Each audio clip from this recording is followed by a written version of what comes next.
zoti Saljani do t'jeti detyruar që të bëjë lëvizje të tjera politike duke ikur nga ajo parti, duke u bashkuar me aksionet tjera politike që janë aktualisht në Shqipëri.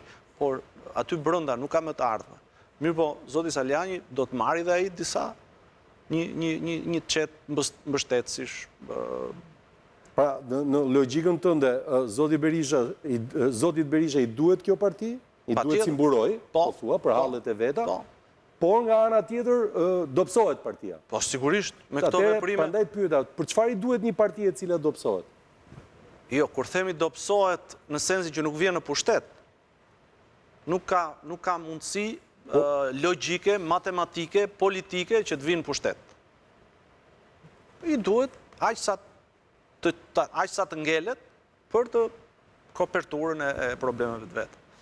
Kemi hyrë në shpjegimin pse zoti Berisha i bën këto veprime. I duhet partia, do që kur e ka marrë, nuk e ka marrë këtë parti, thot Bregu, për ta bërë fituse në përballë kundërshtarit, por e ka marrë si një mburoj, mund ta quajmë edhe si një bunker që e shpëton nga hallet e veta.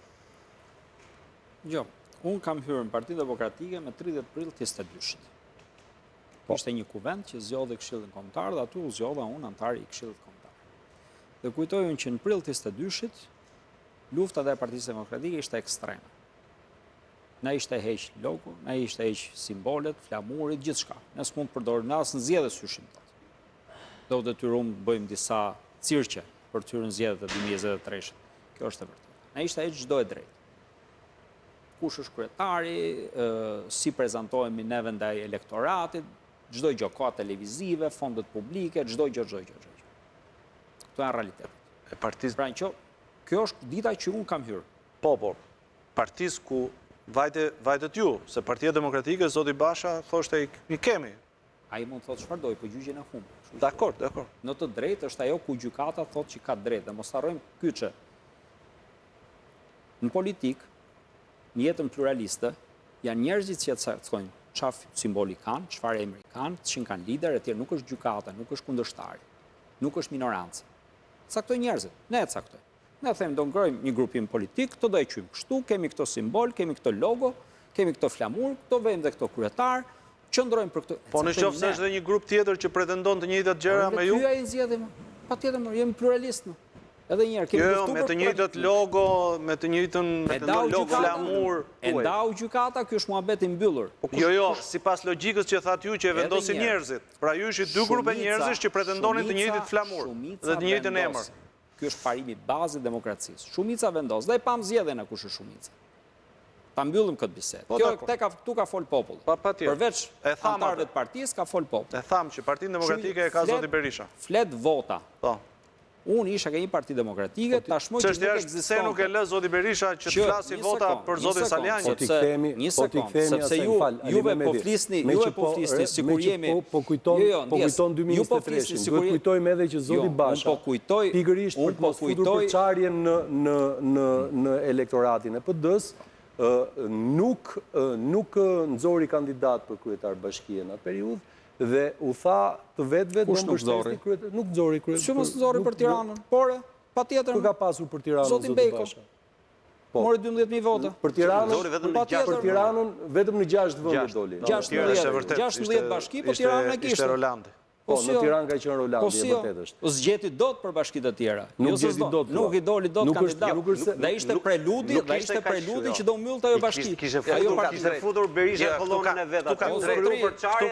Ishte Bardi ka tezën që nuk do dalë kandidat. Madje edhe debati për Tiranën ka qenë kundër Bekut si kandidat. Dhe deputetët e Vulës bënin këto janë komente kot. Jo, këtu ka drejt zoti Ahmeti. Nuk gjeti dot. U votove, su votove, kaq e mbyll pluralizmi diskutimi. E mbyll demokracia diskutimi këtu. Hyre, shumë mirë, hyre. Tash nuk hyre me mendjen që të fitoj ky tjetri. Hyre me mendjen që të merrshë vota apo jo. Patjetër që për përçarje vota mund të hynte dhe me mendjen që të fitoj ky tjetri, duke ju marrë votat juve. Është miku im. Politika është si puna e lundrimit në det. Ka një busull, to quhen sondazhe. Nëse ti do të shkosh atje pa busull, ndoshta dhe mund të arrish atje ka i porti, po më mundshmë është që do mbytesh. E faktu mbyteja. Ne po flasim sot për një forcë politike që nuk ekziston më atë. Patjetër. Dhe po flasim kohë, dhe po harxojmë kohë publike, ndërkohë që sot ne vazhdojmë të blejmë naftën 2180 lekë Shqipëri. Se kjo është e rëndësishme. Kur dalim nga këtu jashtë, neve të gjithë ne, edhe ata që na dëgjojnë, do shkojnë do e blejnë atë naftën 2180 lekë. Kjo është e vërtetë. I dalim çështjes për çfarë po flasim sot, se natyrisht edhe për ato kemi fol, po. Jo, flasim ne, po ky xhepi naftën shef. Po dakor, Nuk është se ka një alternativë që thotë do të ul çmimin e naftës. Alternativën do e shohim mas 3 vjetësh ti. E po atëherë diskutojmë 6 muaj para se të vinë 3 vitet. Se ky është problemi, më vëlla, patjetër, brenda se çfarë themi ne ke shtëpi, nuk është problem nafta. Nuk është problem një imunitet deputetëve që nuk hiqet edhe pse ta kërkojnë të gjithë. Është. Nuk është problem që ti e kthen komplet gjithë ato qendrimet ndaj drejtësisë që ka krau tjetër. Nuk problemi është që opozitarizmi u kthy dhe tash na doli Gjermania vendi korruptum. Problemi është Gjermania. Jo, problemi është që opozitarizmin ju nuk e bëni vot opozite. Unë jam dakord me ty. Kjo është shqetësimi. Kur neve flasim se si do shkoj opozita ose Partia Demokratike, se opozita Partia Demokratike është me alatët e saj, në fuqi. Ky duhet jetë objektivi i çdo opozite. Po kështu fillon. Opozita jeton merr frym që të ketë zgjedhje një ditë sa më parë, mundësisht sot, dhe mundësisht bëj rotacioni që sot. Ky është objektivi ideal. Po ne flasim kur opozita, zotin Ilir Ali Mehmeti, që fiton primaret, nuk e fut listë. Unë e kuptoj që argumenti që unë po jepsha parë, unë e kuptoj që argumenti që unë po jepja parë, se ku ishte PD-ja dhe ku është sot shumë njerëzve i djeg, dhe shpesh herë mu në studio nuk më lejojnë ta përfundoj këtë diskutim. Jo, përfundojmë, nuk ka asnjë. Unë kur kam hyrë, unë hyra dhe prill 22-shit ndjes. Ali Mehmeti, jo, e vetmja gjë, se ta lë ta përfundosh sa duash atë. Jo, fare, do ta lë gjithë hapësirën, po e vetmja gjë që dua të kujtoj është... Po fare, do ta lë të gjithë hapësirën, po them dhe do thuash sa duash, por dua ta kujtoj këtë për të qenë ndershëm me ata që na ndjekin. Zoti Berisha, kur e nisi foltoren e tij, nuk e nisi foltoren duke thënë, ore, unë kam këtë hall dhe si doja bëj me Amerikën dhe hajde më mbroni, përkundrazi. Tha që kjo është çështje ime personale dhe do e ndjek më janë partinë nuk e përzjej në këtë. Por ama, unë tha, po futem në këtë aksion për të rihapur Partinë Demokratike, për ta bërë atë fituese dhe për të futur edhe mekanizmin e meritokracisë brenda Partisë Demokratike. Tani jemi në 2026, tani jemi në 2026 dhe ne po shikojmë që ka ikur shumë gjërave që i ka pasur teza ti në atë kohë. Unë e kuptoj që duke mos lënë mu me folë jo, po të lë, po ta kryoj gjithë kontekstin. Tani është fjala jote. Po se unë këto do thoja. Patjetër. Po kur s'ma lat ju, folët ju, tash i vazhdojmë këtë tema tjetër. Jo, mund thua që jam dakord.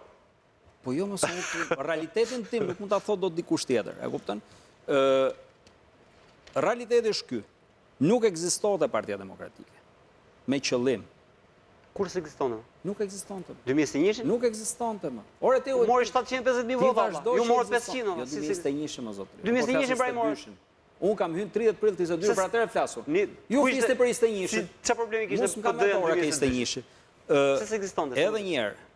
Realiteti ky ishte. Një PD që ishte sulmuar nga të gjitha krahët, brenda, jashtë, juridikisht, politikisht, mediatikisht, nga gjitha krahët. E sulmuar, e shkatruar, e hequr, gjithçka që i takonte asaj.